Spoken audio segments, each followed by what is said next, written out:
اللہ تعالیٰ نے اپنے بندوں کے لیے جنت میں جو نعمتیں تیار کی ہیں قرآن و حدیث میں بڑی تفصیل کے ساتھ بیان کی۔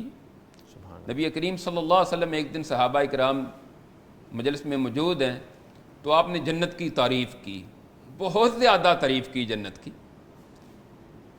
پھر آپ نے آخر میں فرمایا میرے صحابہ، جنت میں اللہ نے وہ نعمتیں تیار کر رکھی ہیں جن کو کسی آنکھ نے دیکھا نہیں، جن کو کسی کان نے سنا تک نہیں، اللہ اکبر، اور کسی انسان کی سوچ سمجھ وہاں تک پہنچ ہی نہیں سکتا۔ اللہ اکبر، سوچ سے بالا ہے، انسان کے تصور سے باہر ہے سبحان کہ اللہ۔ اللہ رب العزت ایک چیز ہوتی ہے کہ انسان تصور میں وہاں پہنچ جاتا ہے، لیکن یہاں تصور بھی نہیں جا یہاں سکتا۔ تصور بھی نہیں جا سکتا۔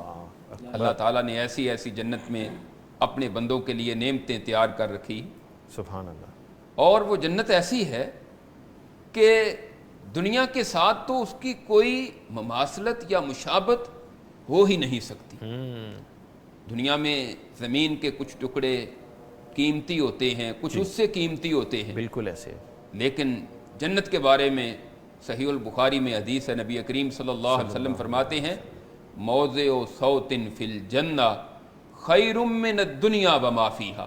اللہ ایک کوڑے کے برابر جنت کی جو جگہ ہے وہ دنیا اور دنیا کی تمام نعمتوں سے افضل اور بہتر ہے۔ اللہ، ایک طرف ساری دنیا کا ساز و سامان، دنیا کا سونا چاندی جمع کر لیا جائے، صحیح، دنیا کے خزانے جمع کر لیے جائیں، اس کے مقابلے میں ساری جنت کا ذکر نہیں کیا، بلکہ ایک کوڑے کے برابر جگہ، آپ کہہ سکتے ہیں 2-4 فٹ جگہ جو ہے اوکے، وہ جنت کی پوری دنیا اور اس کے خزانوں سے بہتر ہے۔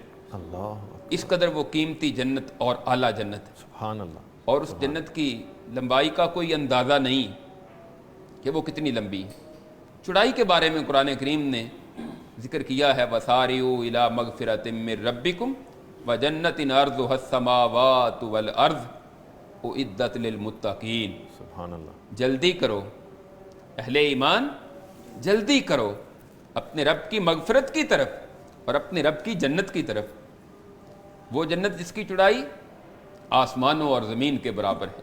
اللہ، یہ جنت کی صرف چوڑائی ہے، سبحان اللہ، لمبائی کا کوئی اندازہ نہیں ہے کہ وہ لمبائی کتنی ہے۔ اللہ، اور پھر جنت کے جو درجات ہیں اس کے بارے میں بھی نبی کریم صلی اللہ علیہ صلی وسلم اللہ نے علیہ وسلم، ارشاد فرمایا کہ جنت میں 100 درجے ہیں، اور ہر درجے کا فرق جو ہے وہ زمین سے لے کر آسمان تک کا۔ اللہ اکبر، اللہ اکبر، آپ اندازہ کریں سبحان اللہ، کہ زمین سے آسمان تک کسی انسان کی پہنچ نہیں ہے۔ بالکل بالکل، یہ تو کہتے ہیں کہ چاند پر چلے گئے ہیں، لیکن وہ ہے تو آسمان کے نیچے ہے نا۔ نیچے ہی ہے۔ اللہ اکبر، جنت تک یا آسمان تک تو کوئی نہیں پہنچ سکتا سوائے اللہ کے فرشتوں کے، یا اللہ جن کو اجازت دے، سبحان یا یہ اعزاز اللہ رب العزت نے نبی کریم صلی اللہ علیہ وسلم کو عطا فرمائے اللہ، کہ آسمانوں کی سیر کروائی۔ سبحان اللہ، یعنی انسانوں کی پہنچ سے باہر ہے، انسانوں کی پہنچ سے دور ہے۔ یہ ایک درجہ بنتا ہے زمین سے لے کر آسمان تک کا، اور جنت کے تو 100 درجے۔ اللہ، کس قدر کس قدر وسیع، بڑی ہے وہ، کس قدر عظیم، کیا اور اللہ رب العزت نے کتنی نعمتیں اس میں اپنے بندوں کے لیے تیار کی۔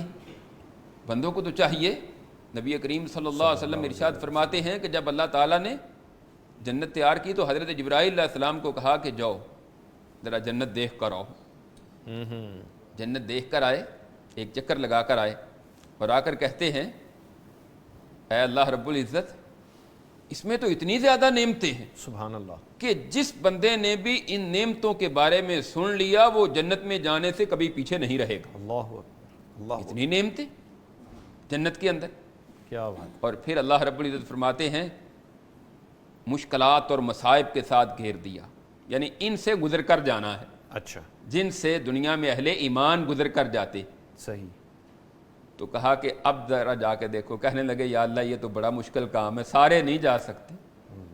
یہ اللہ رب العزت صرف اہل ایمان کو یہ اعزاز عطا کریں گے کہ وہ اللہ رب العزت کی جنت کے وارث بنیں گے۔ یعنی کہ ٹیسٹ ہوگا پھر ہی جا سکیں گے۔ امتحان ہوگا تو پھر جو پاس ہوگا وہ جنت میں جائے گا۔